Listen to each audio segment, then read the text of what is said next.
I just look at it as a lack of reality of the Canadian people. The Canadian people have a crisis that they're going to have to address. Donald Trump made some more big moves and a new tariff ahead of his meeting with Mark Carney tomorrow. I'm Jasmine Lane. This is Over Opinionated. Be sure to subscribe, follow, like, comment your thoughts down below, because we got the machine of mainstream media working against us. And with Mark Carney, I don't like how the future looks here in Canada. We're going to be talking more about that, as well as immigration, what some are calling election interference that should result in jail time for a man who's not even 20 years old, allegedly. And of course, Mark Carney lying and laughing and gaslighting, and just some brutal fact checks for him and David Eby on that note. All that and more coming up today on Over Opinionated. Sandra, this is the art of the deal of self-deportations. If you're here illegally and you go willingly, you're eligible for $1,000 and a plane ticket home.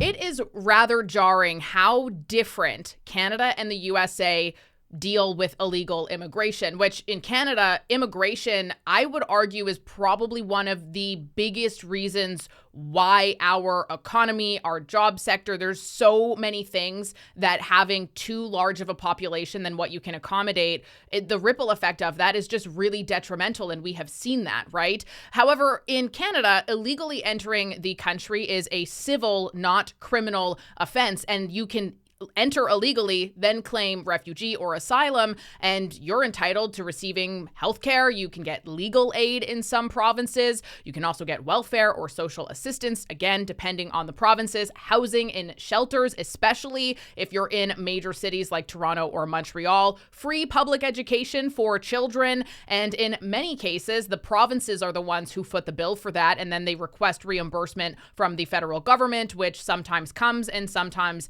does not. That compared to Donald Trump, who says we have way too many people that we do not know inside of this country, and we're willing to pay for them to fly home and also give them $1,000 as some sort of an incentive to do that. We will return our immigration to sustainable levels by capping the total number of temporary workers and international students at less than 5% of Canada's population by the end of 2027. That's a sharp drop from the recent high of 7.3%, and this will help ease strains on housing, on public infrastructure, and social services. At the same time, we will work to attract the best talent in the world to build our economy. And dare I remind you that there are currently 50,000 plus no-shows of people who did legally come to Canada in order to pursue their education, who we just don't actually know where they are at all, and nobody's cracking down on it. If you recall, before in the Trudeau government, Mark Miller had said that they just trusted people would go home. 50,000 plus haven't. So that's just an interesting difference, not to mention the fact that in a healthy economy that isn't experiencing a massive crisis in the job sector, a massive crisis in your productivity, economy, and housing, the healthy immigration rate is around 1% of a country's population, which allows them to, build a new apartment if need be, not 5%. So sure, that's lower than Justin Trudeau. I believe it was over 7% that Justin Trudeau's government had, but it is still exceptionally high. And it's not a cap because it's actually the same amount that we have. And I will share this because it's something that a lot of people comment, and I'm curious on your thoughts from it. This is from Marty, who said, Canada's high immigration rate is a replacement project. 27% of people living in this country were not born here, and that number will be 50% within the next 39 years. Very curious to know what you think about that. And I think it goes without saying, too, that yes, in most countries, immigration is a good thing. It can be very good. When it's implemented the way that it is in Canada, it's not only bad for Canadian citizens, it's horrific for people who come to Canada for a better life, and they get here and they realize, holy crap, this country it sold me a lie. Like, they gave me a false promise of how much better my life would be, and I'm actually really struggling and hurting, and it's not as easy as I was led to believe. And I think that the immigration rate at the levels that we have it right now is completely unsustainable, obviously, but it's also unbelievably cruel to lie and mislead somebody to give up everything in their life for a better opportunity that you cannot actually hold up your end of the bargain with. And perhaps that's why, according to some new polling data that's come out, new Canadians have rejected Mark Carney and his platform. They actually voted more for the Conservative Party, who was actually going to help us. Seeing now here in Canada is what happened in Venezuela 20 years ago, step by step, because it's a script from communism. Simple as like that. That's all that I can say. We come from the future, basically. Every immigrant for Ecuador, Venezuela, or Colombia, we can tell you that this is messed up, 100%. This is actually something I've discussed a handful of times, but I have a friend who became a Canadian citizen just a few weeks before the election. And I remember the first thing he said to me after his citizenship ceremony was, "I'm so excited to vote for Pierre Poilievre." And I was like, oh, that's awesome, because statistically, new immigrants tend to lean left. And he said he comes from South America as well. And he said, like, no.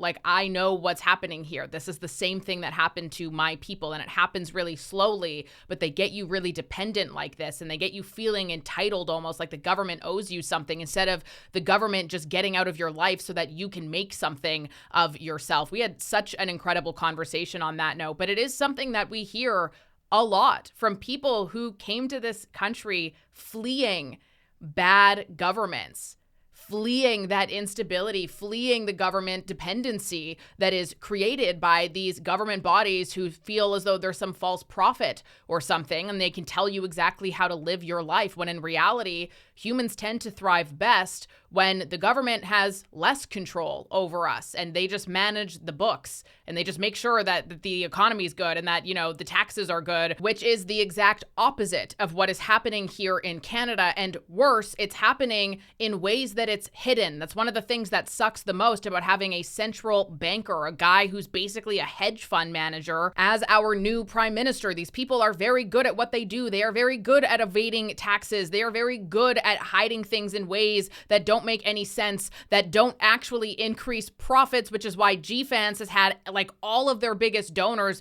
pull out of it, because they got the wool pulled over their eyes. And they were like, hey, this actually isn't a good investment. You made it sound like it was because you're really good at wording things and moving around where numbers are, but you're not actually good at providing the result. And that has essentially been Mark Carney's entire career, because his entire career outside of central banking has been about green finance, which simply does not exist and is not profitable. Of course. Why would I cancel it and change it? Like, it's the most desperate argument.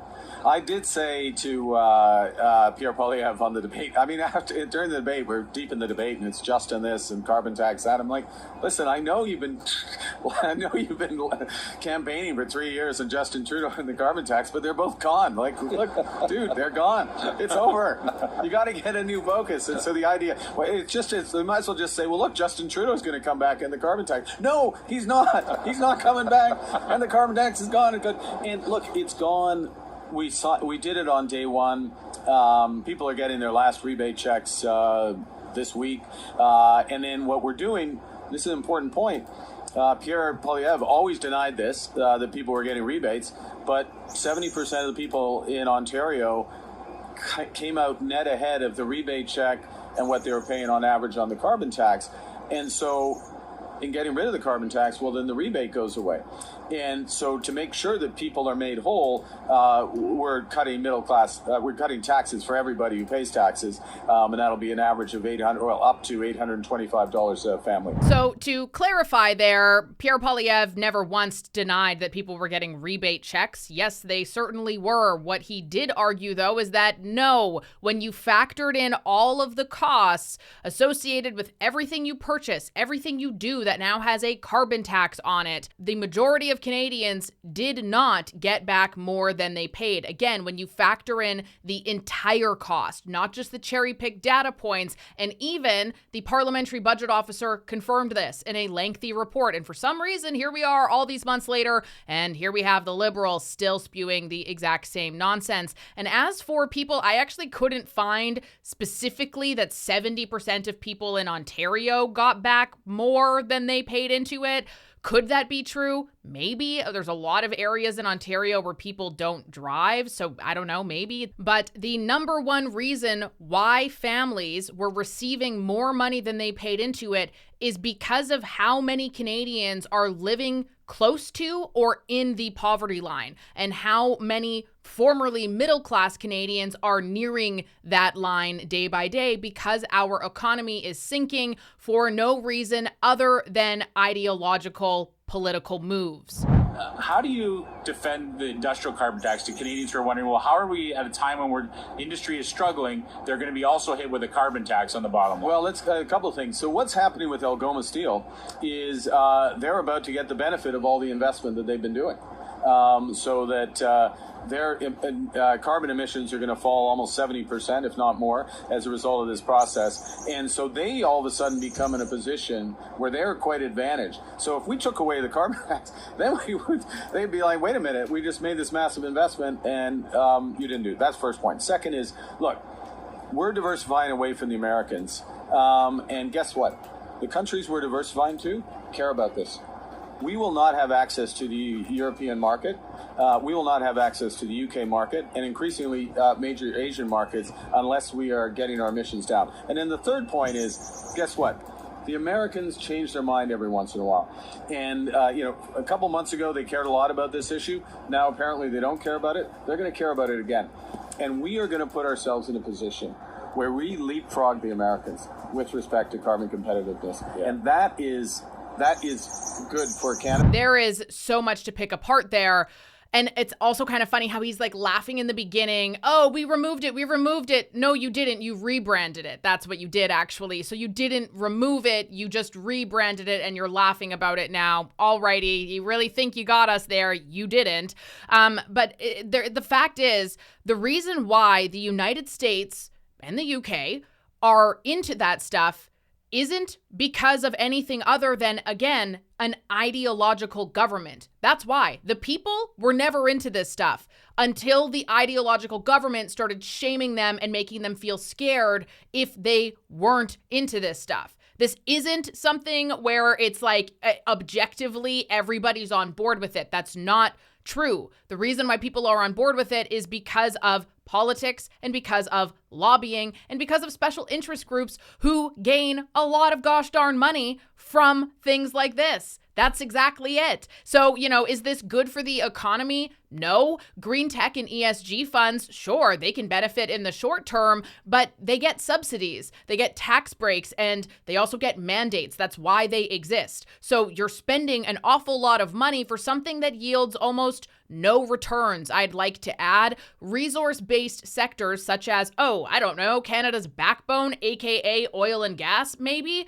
They will all be punished. Mark Carney has said himself, there's video footage of him saying it himself, that they will be punished for not being a part of the change. That's going to create massive regional inequalities. That's also going to create massive job losses. Duh. And by the way, China is our second largest trading partner outside of the United States, and China and the United States don't have the same standards. So you can go and say all you want, UK and the European economy and blah, blah, blah. It's going to be so great for us. We hardly trade with them. Like to the tune of like less than $10 billion. You really think that Canada's economy is going to be booming for less than $10 billion? For real. That's the dumbest thing I've ever heard in my life. And it's just so irrational. We have a generational opportunity here to be a clean energy superpower, to contribute to the vision of Canada as an energy superpower in our own way here in British Columbia, while protecting our province, but also our planet from pollution, ensuring that we're using our clean electricity to build. I'll just show you this again, which proves that, and this is as far back as 2018, and by the way, emissions have gone down since this graph, but Canada is already a clean energy superpower, and that's with oil and gas, by the way. So I don't really, what are you doing? What do you mean? Because we're already leading in this, which makes sense because Canada contributes for less than 1.5% of global emissions, and carbon, as an example, is only 0.04% of the Earth's atmosphere. And then we also have this, which I was rather surprised by, from the co-founder of Greenpeace, which is the same organization of which Stephen Guilbeault climbed up the Eiffel Tower, climbed up the CN Tower and like protested on premiers' houses and stuff over. The fact of the matter is carbon dioxide is lower now than it has been for in almost the entire history of the Earth. And it is colder now. It's called the Pleistocene Ice Age for a reason. Yeah. It is colder now than it has been through almost the entire history of the Earth. There is no evidence whatsoever that carbon dioxide is the control knob of the Earth's climate. This is what they are contending. We are doing an amazing job of replenishing the CO2 back to the air and water where it came from in the first place. And how are we doing that? All the CO2 we are emitting from burning fossil fuels came from the atmosphere and the oceans in the first place. It was there. Life used it and stored it as fossil fuels. Right. All the fossil fuels were made by life, and they're full of carbon. And that carbon is now being put back into the atmosphere by our burning of those fossil fuels.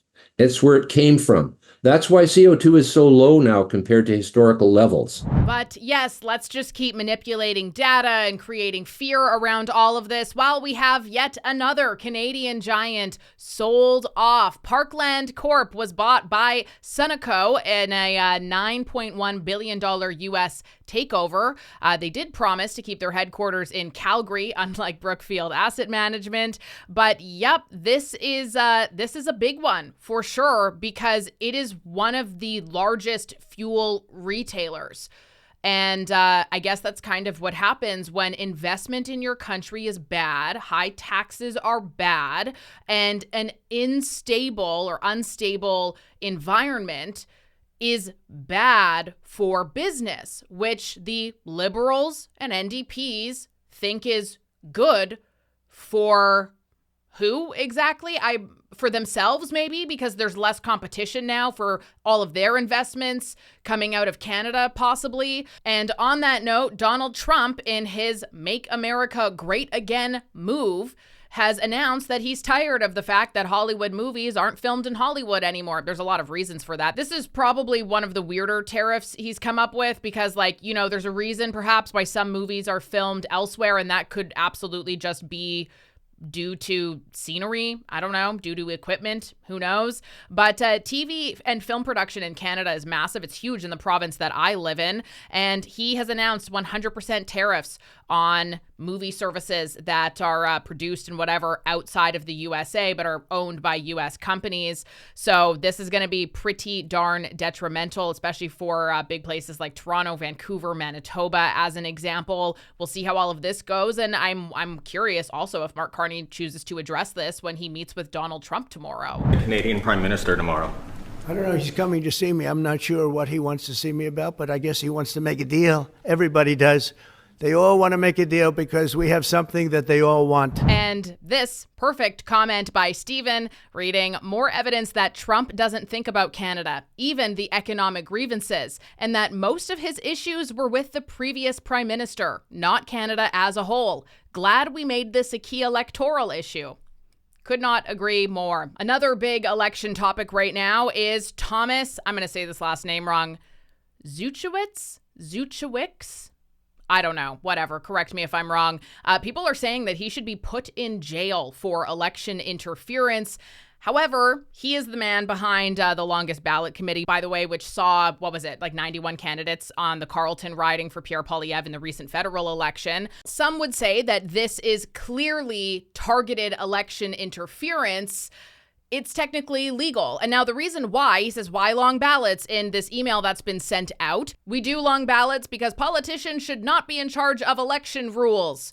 So we're going to protest them by following election rules. There is an obvious conflict of interest. After all, what PM would change a system which brought them into power? From the research I've been able to find, by the way, Stephen is not even 20 years old yet and is really just kind of being a nuisance. While, yes, not illegal what he's doing, it certainly exposes a massive flaw. And now he is wanting to have over 200 people on the ballot for the by-election in Battle River Crowfoot, which is where Pierre Poilievre will be running once that is called. A lot of questions as to who's funding this. Let's investigate it. We'll see where all of that goes. Now, one thing about this that's very interesting is in the federal election, he had said, Stephen did, that he wanted to target Mark Carney's riding as well with a slew of candidates, but didn't have the time. Alrighty then, and now it's just like he's targeting Pierre Poilievre times 2. So I don't know. Did you really not have the time, or is this actually something where you just don't want the Conservatives to win? If I'm going to just make assumptions about the guy, you're under the age of 20, you're getting a nice little bit of 5 minutes of fame here. You feel cool and powerful, I guess. I don't know. You kind of sound like a liberal to me, but again, it doesn't even really matter, honestly. The bottom line here is that the fact that this is allowed to happen, it is a big problem. A lot of Canadians want electoral reform, and we probably won't ever get it. So that just kind of is the way that it is. Unfortunately, I do not think that despite the nuisance and annoyance of people in the Carleton riding having to get that like meter-long ballot, I don't think that it swayed the election per se. I think the PPC more than anything did, and also just how the liberal propaganda machine did. I really think that those were the two biggest interferences in this election, unfortunately. Also, later this evening, the NDP is supposedly picking their interim leader, so we'll have all the details on that tomorrow, as well as Danielle Smith, who is speaking later today in order to address Alberta separation, what all of that looks like, and also give more details on her meeting that she had with Prime Minister Mark Carney. I don't like saying that. We will also be talking about Donald Trump and his meeting with Mark Carney, should any details be available tomorrow by the time that I film this episode. So stay tuned for that. Thank you so very much for watching another episode of Over Opinionated. I'm Jasmine Lane. Make sure to subscribe and follow. Do anything that you possibly can to help us independents, not just me, all of us, really have a fighting chance here against the propaganda machine that is legacy media. God bless. Have a beautiful day, and I will talk to you tomorrow.